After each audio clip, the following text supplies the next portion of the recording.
Hello student, ફરી એકવાર જોઈએ ધોરણ 9 વિજ્ઞાન, જેમાં આપણે જોવાના છે ચેપ્ટર નંબર 2, એટલે કે આપણી આસપાસના દ્રવ્યો શુદ્ધ છે કે નહીં.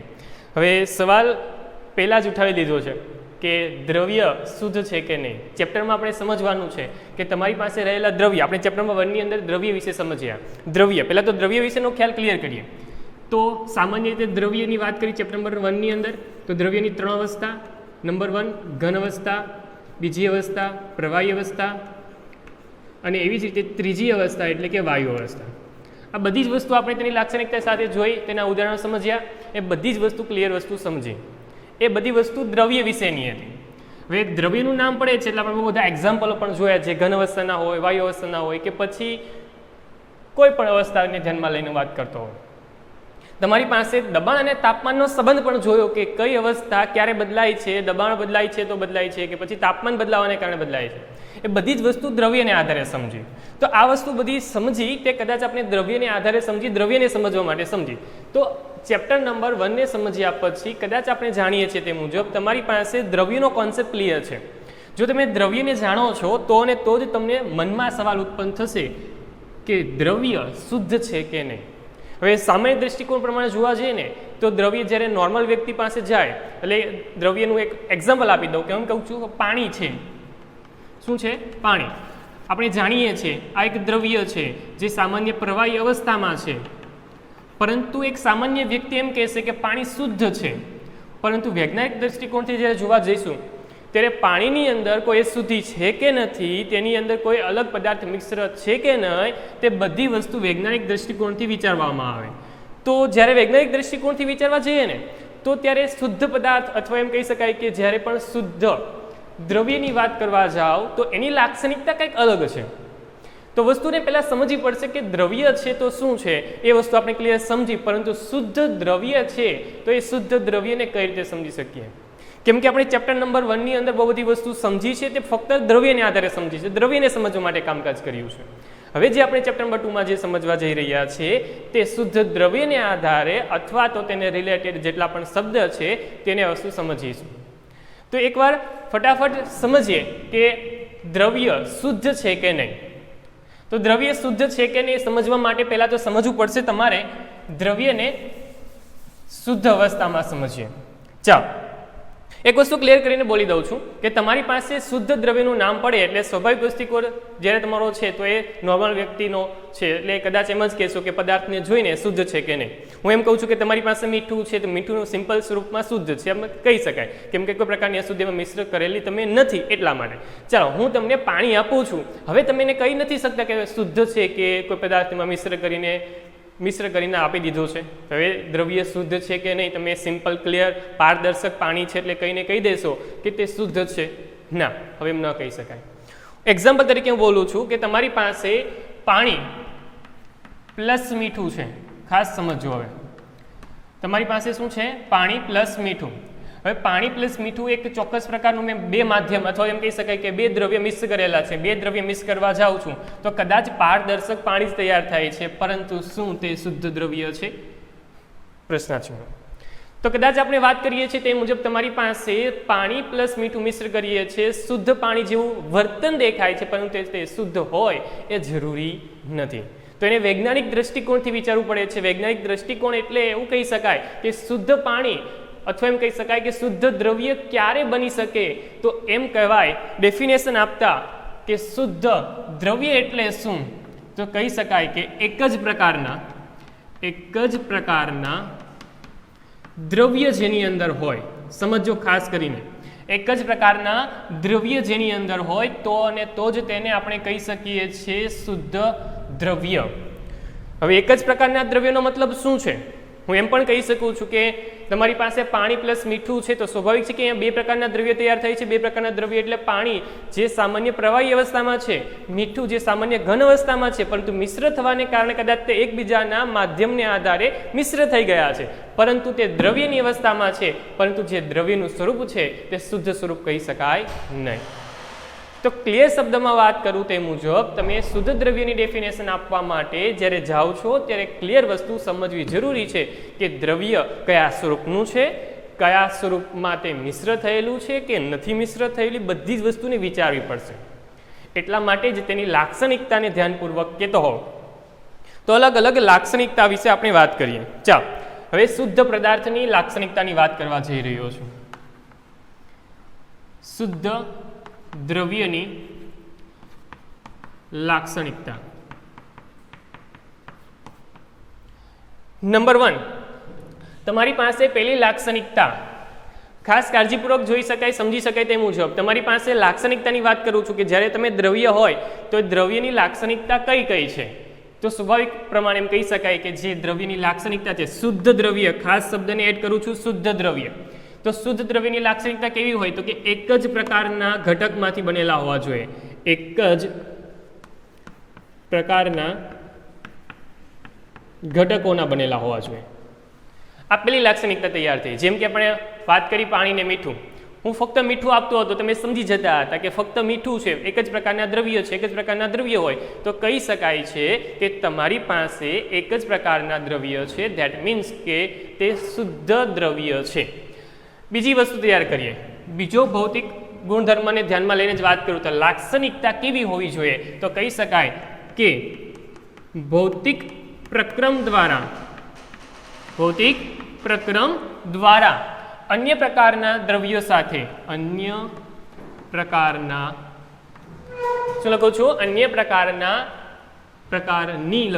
પ્રકારની દ્રવ્યોમાંથી અલગ કરી શકાય નહીં.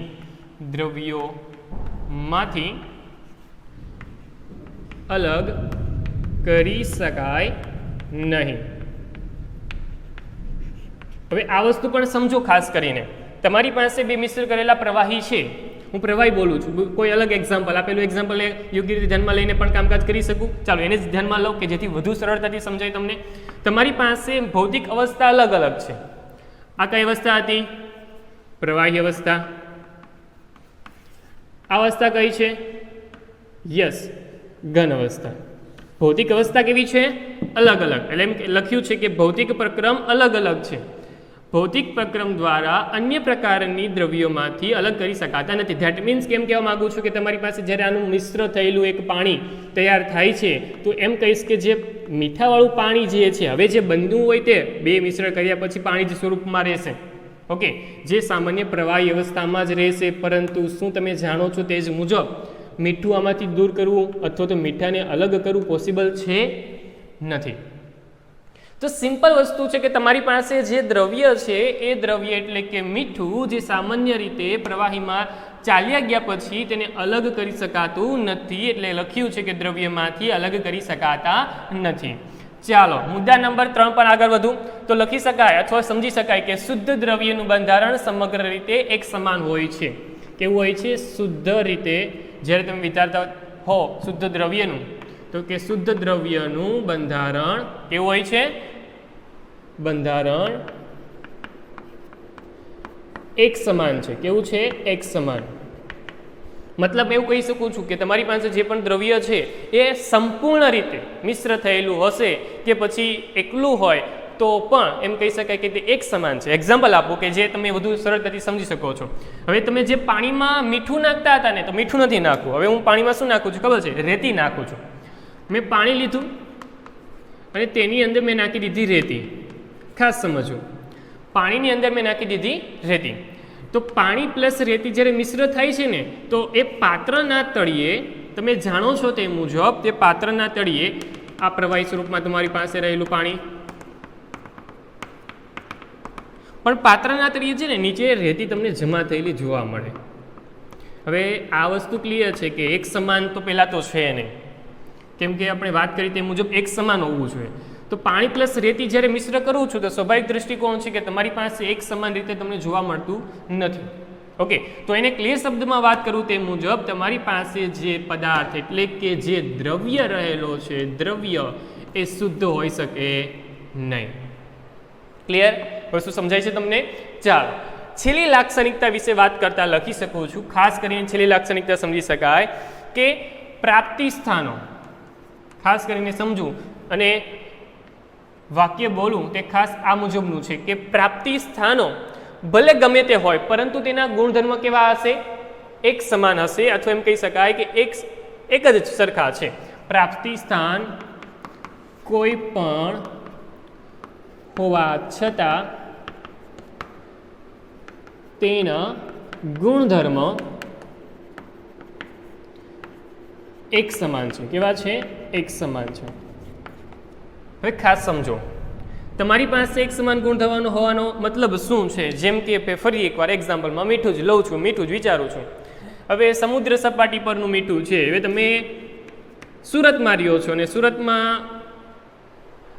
અગરિયાનું એક ચોક્કસ પ્રકારનું કોષ્ટક બનાવ્યું છે અને એમાં અગરિયા છે તે ચોક્કસ પ્રકારની દૃષ્ટિકોણથી પોતાનું મીઠું પકવે છે. તો એક ભાગ એમ કહું છું કે કોઈ સુરતની કોઈ જગ્યા પરથી તમે મીઠું બનાવી રહ્યા છો સમુદ્રના પાણીમાંથી, અને હું એમ જ કહીશ કે કોઈ એવા અગરિયા છે જે કચ્છમાંથી બનાવી રહ્યા છે, કચ્છના પાણીમાંથી બનાવી રહ્યા છે. કોઈ એવા છે કે જે અમદાવાદમાંથી બનાવે છે.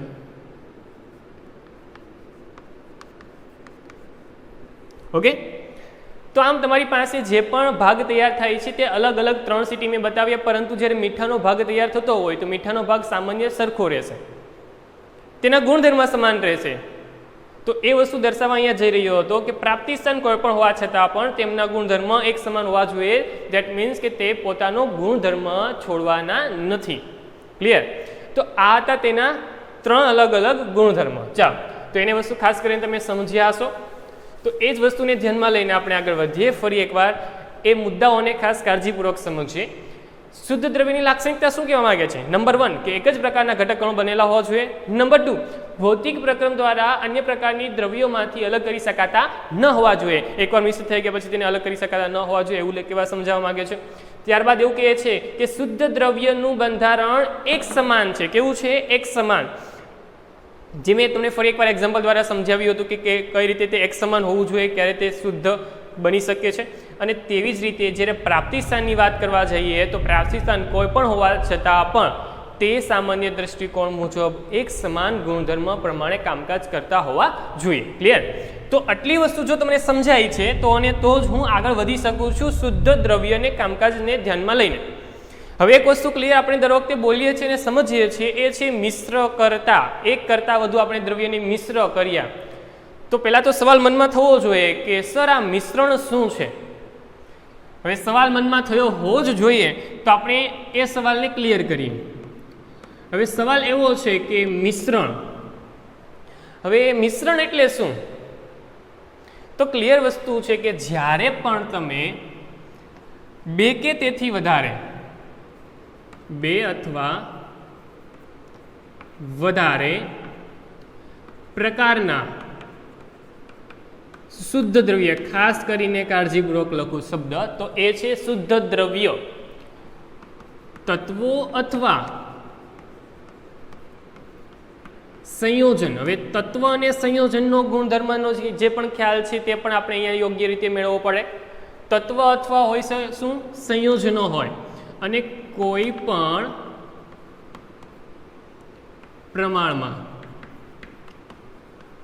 પ્રમાણમાં ભેગા કરવામાં આવે. શું કરવામાં આવે?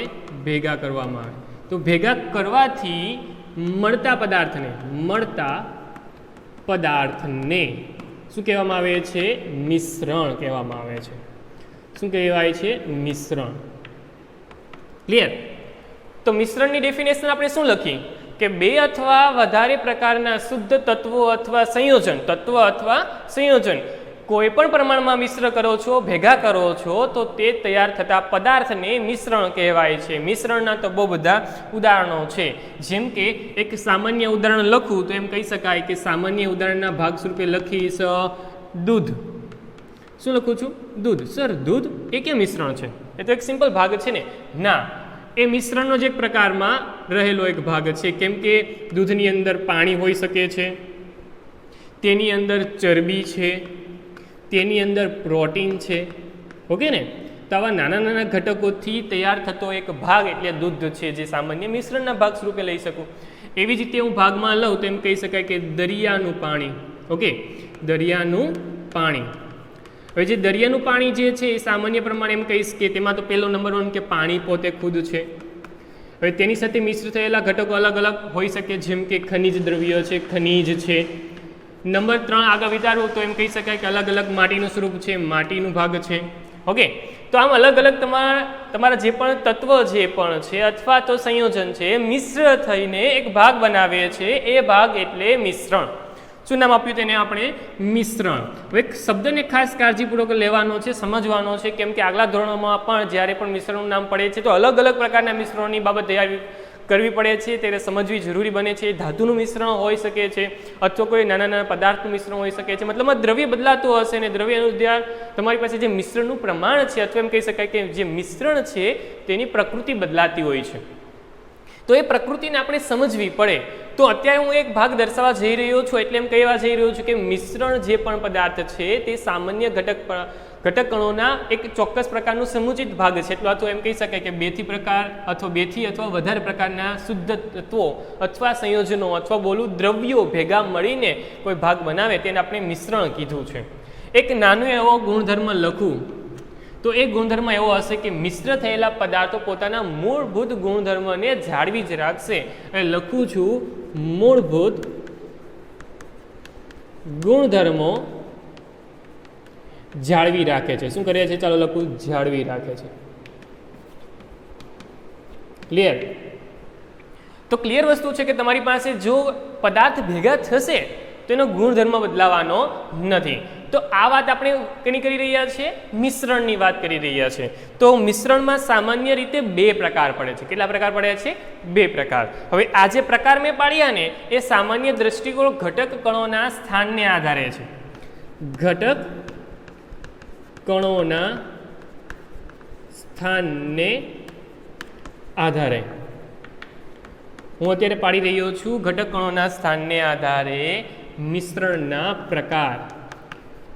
સામાન્ય પ્રકાર મેં વાત કરી તે મુજબ બે પ્રકારના છે. પહેલો પ્રકાર એટલે સમાંગ મિશ્રણ. ખાસ કાળજીપૂર્વક શબ્દને પણ સાંભળજો, સમાંગ મિશ્રણ. અને બીજો શબ્દ એટલે કે વિસમાંગ મિશ્રણ. ચાલો, હવે સમાંગ મિશ્રણ અને વિસમાંગ મિશ્રણમાં શું તફાવત છે એ વસ્તુ સમજીએ યોગ્ય ઉદાહરણ દ્વારા. હું પહેલા એક ચોક્કસ પ્રકારનું ઉદાહરણ આપું છું કે જેથી તમને એ વસ્તુને ક્લિયર થતી તમે સમજી શકો. જેમ કે હું અહીંયા ઉદાહરણ લખું છું, પહેલાં જ ઉદાહરણ લખું છું, પછીની બાકીના ભાગનું પછી વાત કરીશ. તો એ ઉદાહરણ પહેલાં દર્શાવું કે જેથી તમને સમજ પડશે કે સમાંગ અને વિસમાંગ એટલે શું. તો બંનેના ઉદાહરણ આપું છું. પહેલું ઉદાહરણ લખું છું પાણી પ્લસ ખાંડ. આ જે પ્રકારનું મિશ્રણ છે ને તેને હું સમાંગ કહીશ. પાણી પ્લસ મીઠું આ પણ સમાંગ છે. એવી રીતે અલગ અલગ બહુ બધા છે, જેમ કે આયોડિન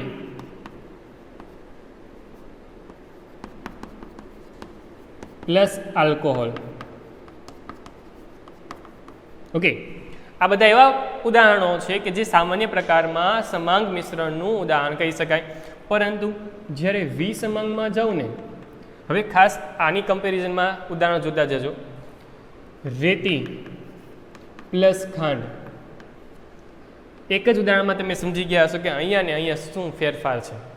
આગળ પણ ઉદાહરણ લખીએ, જેમ કે ખાંડ પ્લસ મીઠું. ક્લિયર દેખાશે નહીં, પરંતુ એ વિસમાંગનું મિશ્રણ છે. એવી જ રીતે મીઠું પ્લસ સલ્ફર જે તત્વ છે. ઓકે, તત્વને ધ્યાનમાં લઈશ વધુ યોગ્યતાથી સમજાવવા માટે. એમ કહીશ કે પાણી પ્લસ લોખંડનો વહેર, હુક્કો જેને કહેતા હોય આપણે, એટલે પાણી પ્લસ લોખંડ. શું લખીએ છીએ? પાણી પ્લસ લોખંડ. તેવી જ રીતે આગળ એક ઉદાહરણ લખી દઉં તો એ છે પાણી પ્લસ તેલ. હવે ઉદાહરણ જોઈને પણ તમારો કોન્સેપ્ટ ક્લિયર થઈ જશે કે સમાંગ એટલે શું અને વિસમાંગ એટલે શું. એ દ્રવ્યની ચોક્કસ લાક્ષણિકતાને આધારે તમે સમજી શકો છો કે તમારી પાસે મિશ્રણ તૈયાર થયું અને એ મિશ્રણ સામાન્ય પ્રકૃતિ પ્રમાણે બે પ્રકારનું થયું. અને એ પ્રકાર એટલે કે સમાંગ અને વિસમાંગ. ઓકે, હવે કામકાજને હજી પણ આગળ વધારવાનું છે. પહેલાં તો એને વિસમાંગ અને સમાંગને સમજવાનું છે. તે વસ્તુને ક્લિયર મુદ્દા સાથે હું લખું છું, ખાસ કાળજીપૂર્વક જોજો. આપણે ફરી એકવાર વાત કરું છું તે મુજબ આપણે જે ભાગ તૈયાર કરી રહ્યા છીએ જે પ્રકાર તૈયાર કર્યો છે તે પ્રકાર ઘટકના કણોના સ્થાનને આધારે અથવા તો તેના સ્વભાવને આધારે એમ કહીશ, તેને આધારે કહીશ, સ્વભાવને આધારે. ક્લિયર? ચાલો યોગ્ય રીતે મુદ્દાને કાળજીપૂર્વક સમજતા જઈએ અને ક્લિયર કરતા જઈએ. નંબર 1 કે તમારી પાસે જ્યારે આ ભાગ તૈયાર થતાં એટલું સમજ પડી જવી જોઈએ કે તમારી પાસે જે પણ પ્રકૃતિ છે એ સામાન્ય પ્રકૃતિ પ્રમાણે મિશ્ર થવાની પ્રકૃતિ છે. એકવાર માધ્યમ ભેગા થશે એટલે કોઈ એક માધ્યમમાં આવી જશે, જ્યારે અહીંયા બે અલગ અલગ માધ્યમ ચોખ્ખા દેખાશે. જેમ કે પાણી અને તેલ લઉં તો પાણી અને તેલ મિશ્ર થવાનું નથી, પરંતુ અહીંયા મિશ્ર થઈ જાય તેવા બધા છે. એટલા માટે કહી શકાય છે કે તે એક જ સંગઠનમાં હશે, એક જ સંગઠન ધરાવે. જ્યારે અહીંયા શું હશે તો કે તમારું સંગઠન જુદા જુદા હશે. ક્લિયર? આ તો પહેલો મુદ્દો. બીજો મુદ્દો શું વિચારી શકાય તો કે ભૌતિક અવસ્થાઓ, તેના ભાગો ભૌતિક રીતે અલગ હતા. ક્લિયર ને? જ્યારે અહીંયા ભૌતિક ભાગો અલગ રહેતા, વિચારો અહીંયા ભૌતિક ભાગોને ધ્યાનમાં લઈને, તો એમ કહી શકાય છે કે તેના ભાગો ભૌતિક રીતે એમ કહીશ ટૂંકમાં જ ભૌતિક રીતે અલગ ન કરી શકાય. જ્યારે અહીંયા એકવાર મિશ્ર થયા પછી અલગ કરી શકાય, સ્વાભાવિક દૃષ્ટિકોણ. તમારી પાસે અલગ અલગ અવસ્થા છે તો એને હું અલગ કરી શકીશ. ક્લિયર? એવી રીતે આગળ વિચારીએ તો એમ કહી શકીએ કે મિશ્રણ થઈ ગયા પછી તમારી પાસે જે પણ ભૌતિક અવસ્થા છે એક જ પ્રકારની છે. ધેટ મીન્સ કે તમારી પાસે ભૌતિક અવસ્થા જે છે તે એક જ છે. કેવી છે? એક જ. જેમ કે પાણી પ્લસ ખાંડ નાખું છું તો એ ભૌતિક અવસ્થા પાણીની રહેશે, આખું પદાર્થ ખાંડ જેવું થઈ જાય છે? નથી થતું.